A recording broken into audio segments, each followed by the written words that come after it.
আমাদের সকলের উদ্দেশ্য আমরা যেন জান্নাতে যাইতে পারি, এটা ঠিক কিনা?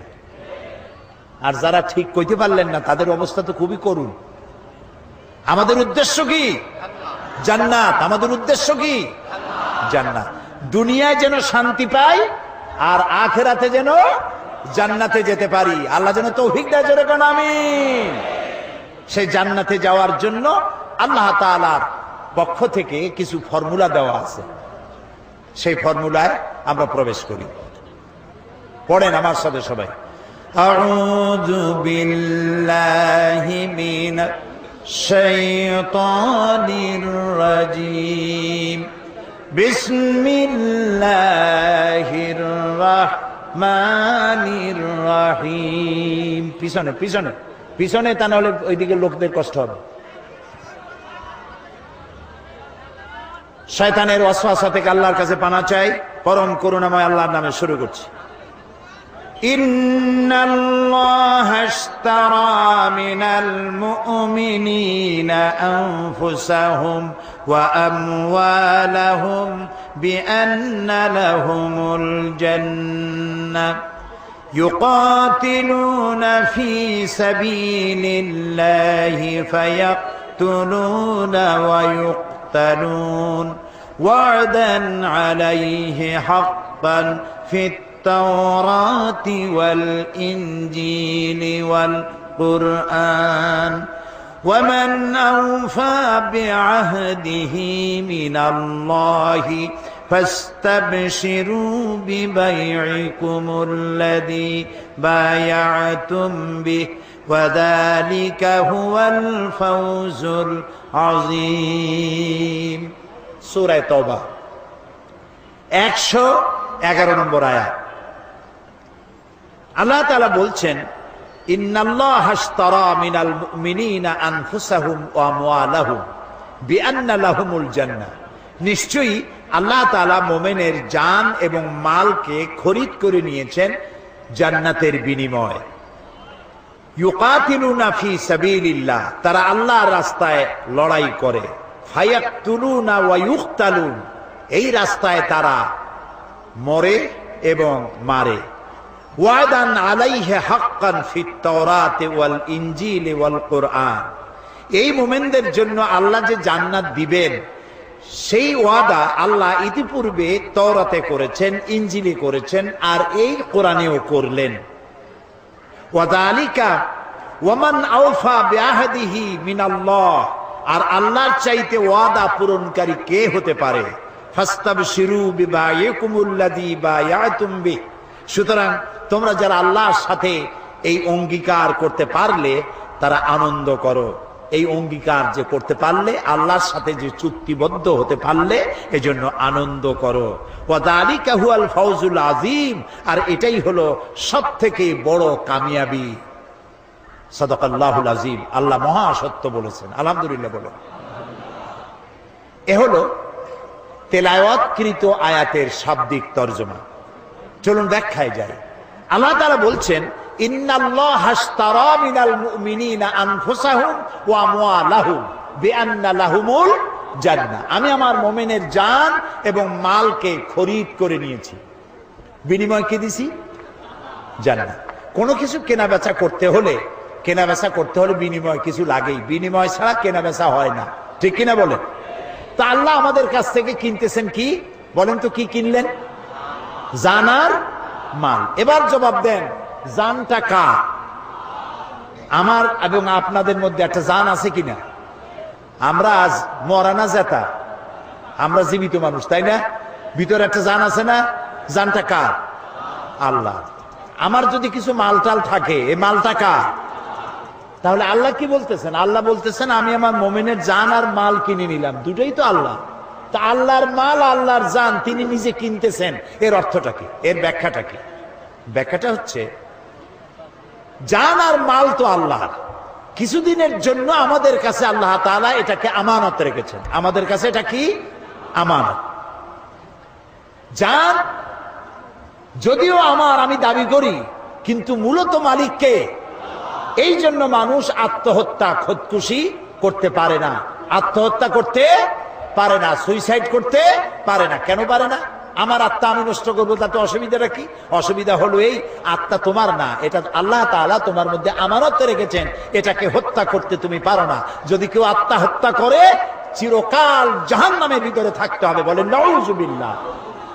জীবনের প্রতি বিতৃষ্ণ হয়ে আত্মহত্যা কেউ করতে পারবে না, জায়েজ নাই, কারণ ওটা আল্লাহ। তাহলে আল্লাহ বলছেন আমি আমার মোমেন বান্দার জান নিলাম, মানও নিলাম, কিনে নিলাম, দিলাম জান্নাত। কিনলেনটা কি? এই যে কিনলেন, তিনি কিনেছেন ইচ্ছা। জান আর মাল খরচের ইচ্ছাটা আল্লাহ কিনেছেন। বলেন তো কি কিনেছেন? ইচ্ছা, মর্জি। কিরকম? জানটা তো আল্লাহ। আল্লাহ রাব্বুল আলামিন বলেন আমি আমার মুমিনের জান কিনেছি। তার মানে হলো এই জানটা মুমিন বান্দা তার জানকে আল্লাহর অপছন্দনীয় জায়গায় খরচ করতে পারবে না। এমন কোন জায়গায় সে শ্রম দিতে পারবে না, জীবন দিতে পারবে না যেই জায়গায় আল্লাহর রেজামন্দি নাই, আল্লাহ খুশি নয়। আমার জান আছে, মানে এই জান আছে বলেই তো শক্তি আছে। এই শক্তি যে আছে, এই শক্তি আমি অন্য কোথাও আল্লাহর মর্জির বাইরে আমি খরচ করতে পারবো না। আমি এমন কোন মিছিলে অংশগ্রহণ করতে পারবো না যেই মিছিলে আল্লাহ রেজামন্দি নাই, আল্লাহ রাজি নয়, এমন কোন মিছিলে আমি যেতে পারি না। আমি এমন কোন সমাবেশে যেতে পারি না যেই সমাবেশে আল্লাহ রাজি নয়। আমি এজন্য রাত জাগতে পারি না যে রাত জাগায় আল্লাহ খুশি নয়। আমি দেওয়ালে এমন কিছু লিখতে পারি না যাতে আল্লাহ খুশি নয়। আমি আমার জীবনকে খরচ করার জন্য, শারীরিক শ্রম দেওয়ার জন্য যত কাজ আছে এর কোনোটাই আমি করতে পারি না যেখানে আল্লাহর খুশি নাই। আমি সেই সব কাজ করব যে কাজ করলে আমার আল্লাহ খুশি হন, কারণ আমার জানটা আল্লাহ আমার কাছে আমানত রেখেছেন, আমার ইচ্ছাটা তিনি কিনে নিয়েছেন। মালটাও কিনে নিয়েছেন। কে কিনেছেন? আল্লাহ। অর্থাৎ ইচ্ছা কিনেছেন। এই মাল আপনি যেখানে সেখানে দিতে পারবেন না। কোন খ্রিস্টান আসলো আমি একটা গির্জা বানাবো, তো আমাদেরকে কিছু পয়সা করে দেন, চান্দা দেন। একজন হিন্দু এলেন, তিনি বললেন দুর্গা পূজা আমার মূর্তি বানাবার পয়সা টয়সা নাই, আমারে কিছু পয়সা দেন। আপনি কি দিতে পারবেন? না, পারবেন না, পারবেন না। তবে হ্যাঁ, কোন খ্রিস্টান, কোন বৌদ্ধ, কোন হিন্দু এসে যদি বলে যে আমার মেয়ে বিয়ে দিতে পারছি না পয়সার অভাবে, আপনি অবশ্যই দিবেন। যদি বলে যে আমার ঘরের চাল দিয়া পানি পড়ে, আপনি অবশ্যই টিন কিনে দিবেন। যদি বলে আমার বাড়িতে একটা টিউবওয়েল আছে আর্সেনিক যুক্ত, আমি পানি পান করতে পারি না, বিশুদ্ধ পানিও পান করার জন্য ডিপ টিউবওয়েলের ব্যবস্থা করে দিতে পারবেন। অর্থাৎ মানবিক দিক থেকে আপনি প্রত্যেকটি মানুষের খেদমত করতে পারবেন, কিন্তু পয়সা এমন জায়গায় দেওয়া যাবে না যে আপনার পয়সা দিয়ে আল্লাহর সাথে শিরক করা হবে। আপনি সেই শিরকের সহযোগিতা করতে পারবেন না। এমনকি আপনি যদি জানেন যে আপনার বাড়িতে একটা পাঠা আছে, এই পাঠাটা পূজার গুণে কিনতে এসেছে, পূজা বলি দেবে বলে আপনি জেনে শুনে পূজার পাঠা বলি দেওয়ার উদ্দেশ্যে আপনি বিক্রি করতেও পারবেন না, জায়েজ নেই। কথা কি বুঝে আসতেছে? তার মানে আপনার অর্থ, একজনে আসলো যে ঢাকা থেকে গায়িকা নর্তকী ওপেন কনসার্ট করার জন্য আসতেছে। ওপেন কনসার্ট এগুলো যারা করে, পুরুষগুলি মাথার চুল বিশাল বিশাল লম্বা লম্বা, এদিকে ধাপ দেয় ওদিকে ঝাঁপ দেয়, চিৎকার মারে, কি যে কয় আল্লাহ। ওরা আসবে, সুতরাং কিছু পয়সা করি লাগবে, আপনি দিতে পারবেন না চান্দা। নায়িকা আসবে, গায়িকা আসবে, আমাদের মহা বিপ্লবী নেতা আসবে, আপনি দিতে পারবেন না পয়সা। এ পয়সা আপনার কাছে আমানত। এ পয়সা কার কাছে? আপনার কাছে কে আমানত রেখেছে? আপনি খরচ করবেন আল্লাহর পথে। আল্লাহ রাজি নাই এমন জায়গায় খরচ করতে পারবেন না, কারণ আপনার জান আর মাল আল্লাহ খরিদ করেছেন। যদি আপনি মোমেন হয়ে থাকেন, ইমানের দাবি যদি করে থাকেন, আপনার জান আপনার মাল আপনার নিজের ইচ্ছায় খরচ করতে পারবেন না। দেখেন, একটা মানুষ যখন মারা যায় তখন কবরের মধ্যে রাখিয়া আমরা কি বলি? মাটি দেওয়ার সময় কি বলি? মাটি দেওয়ার সময় আমরা বলি মিনহা খালাকনাকুম ওয়া ফিহা নুঈদুকুম ওয়া মিনহা নুখরিজুকুম তারাতান উখরা। এই মাটি দিয়ে তোমাকে তৈরি করা হয়েছিল, মাটিতে আবার রেখে গেলাম, এখান থেকে পুনরুত্থিত করা হবে। কবরের মধ্যে রাখার সময় কি বললাম? বিসমিল্লাহে আলা মিল্লাতে রাসূলিল্লাহ। আচ্ছা, মিল্লাতে রাসূলের মধ্যে আপনি কারে রাখলেন? আপনারা আমার কথা শুনতেছেন তো? চিন্তা করতেছেন তো? চিন্তা করেন, তাহলে বুঝতে পারবেন। কবরের মধ্যে একজন বুড়া মানুষ মারা গেছে, কবরের মধ্যে রেখে দিয়ে কইলাম যে আল্লাহর নামে রসুলের দলে উঠাই দিয়ে গেলাম। মর্মার্থ এটাই। এখন কারে আপনি রসুলের দলে উঠাই দিলেন? এই বুড়া যখন কলেজের ছাত্র ছিল, বিশ্ববিদ্যালয়ের ছাত্র ছিল, যত মিছিল করেছে তার কোন মিছিল আল্লাহর কাজে লাগে নাই, ইসলামের কাজে লাগে নাই। যত দেওয়ালে দেওয়ালে লিখেছে আল্লাহর কাজে লাগে নাই, রসুলের কাজে লাগে নাই। বরং যারা ইসলামের কথা বলতো, ইসলামের কাজ করতো, পথে ঘাটে ধরিয়া তাদেরকে জনমের মতো পিটাইতো। ছাত্র জীবনে যা করলো সবগুলি ইসলামের বিরুদ্ধে করেছে, আল্লাহর জন্য করে নাই। সে যদি কবি হয়, যত কবিতা লিখেছে, ফুলের জন্য কবিতা, চাঁদের জন্য কবিতা, মাটির জন্য কবিতা, দেশের জন্য কবিতা, এই সুন্দর করে পৃথিবী যিনি বানালেন তার নামে কবিতা নাই। তিনি যদি সাংবাদিক হন, তার সাংবাদিকতায় ইসলামের শুধু সর্বনাশী হয়েছে, ইসলামের পক্ষে একটা কথাও লেখে নাই। চতুর্দিকে শুধু সাম্প্রদায়িকতা, মৌলবাদ আর মৌলবাদ। ইসলামের পক্ষে লিখতে পারল না। আহারে, আজকে মনে পড়লো শেখ বেলালের কথা এই মুহূর্তে। বেলাল শূন্য খুলনা আজকে এসেছি। আমি যখনই খুলনা আসতাম, শেখ বেলাল ছুটে আসতো, আমি কি বক্তব্য রাখবো তার একটা ব্রিফিং নেওয়ার জন্য। সন্ধ্যার আগেই ঢাকায় পৌঁছায় দেবে। বেলাল, কি সুন্দর নাম তার মা বাপ তার রাখছে, একটা ব্লাড ডায়মন্ড, খুলনার রত্ন, সাংবাদিক জগতের উজ্জ্বল জ্যোতিষ্ক। আল্লাহ তাআলা বেলালকে কিয়ামতের দিন হযরত বেলালের সাথী করে জান্নাতে রেখো। এই সাংবাদিকতার দাম আছে, যে সাংবাদিকতা আল্লাহর কাজে লেগেছে, রসুলের কাজে লেগেছে, ইসলামের কাজে লেগেছে। কলম ধরলেই ইসলামের বিরুদ্ধে, কলম ধরলেই মৌলানাদের বিরুদ্ধে, কলম ধরলেই মাদ্রাসার বিরুদ্ধে সমানে, অথচ জন্ম দিয়েছে একজন মুসলমান, পেটে ধারণ করেছে এক মুসলিম মা। কোন সাহসে ইসলামের বিরুদ্ধে লেখো?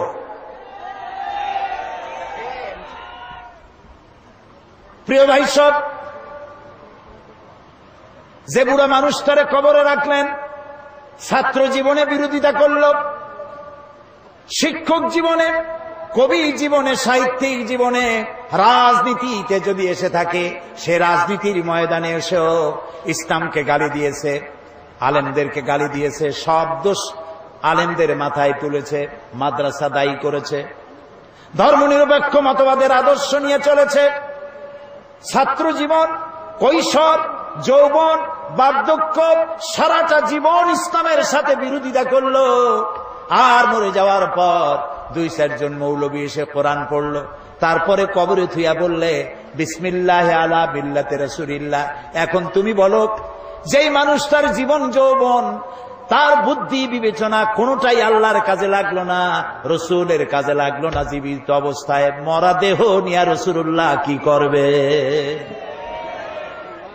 আরে, এই কথাগুলি বোঝা কঠিন না সহজ? এই মরা লাশ দিয়ে আল্লাহ কি করবেন? আহারে, ইন্নাল্লাহা আশতারা মিনাল মুমিনিনা আনফুসাহুম ওয়া আমওয়ালাহুম বিআন্না লাহুমুল জান্নাহ। আমি মুমিনের জান মাল খরিদ করে নিয়েছি, বিনিময়ে জান্নাত দিছি, সুবহানাল্লাহ, বেহেশত দিছি। এই জন্য জীবন যৌবন আল্লাহর উদ্দেশ্যে নিবেদিত যেই যুবক করতে পারে, ওই যুবকেরই দাম ইসলামের কাছে।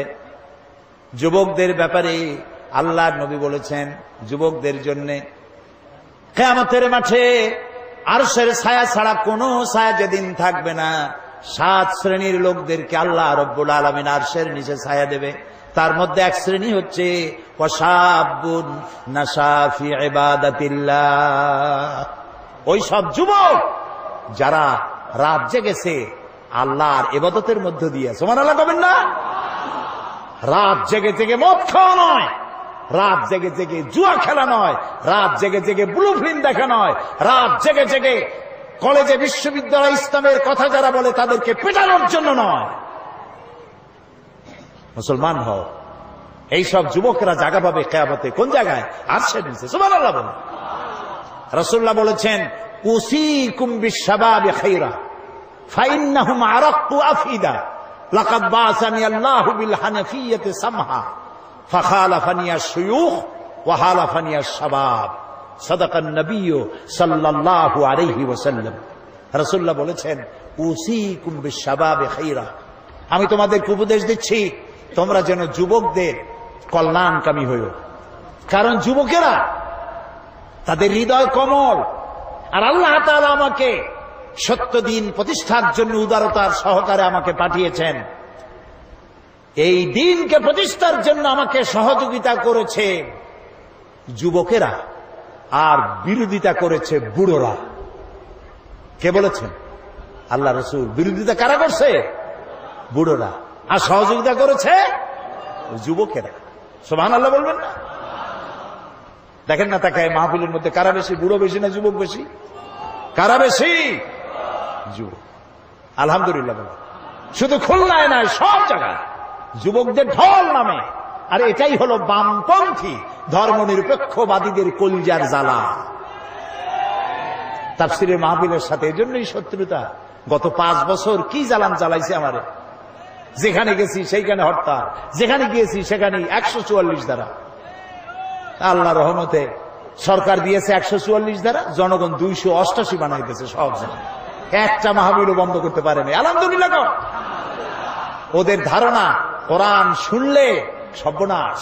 লা তাসমাউ লিহাযাল কোরআন, কোরআন শুনো না, ওয়ালগাউ ফি, কোরআন শুনবা না, আর কোরআন যেখানে আলোচনা হয় সেখানে ডিস্টার্ব করো, সন্ত্রাস করো, যাতে ভয়তে মানুষ না যায়।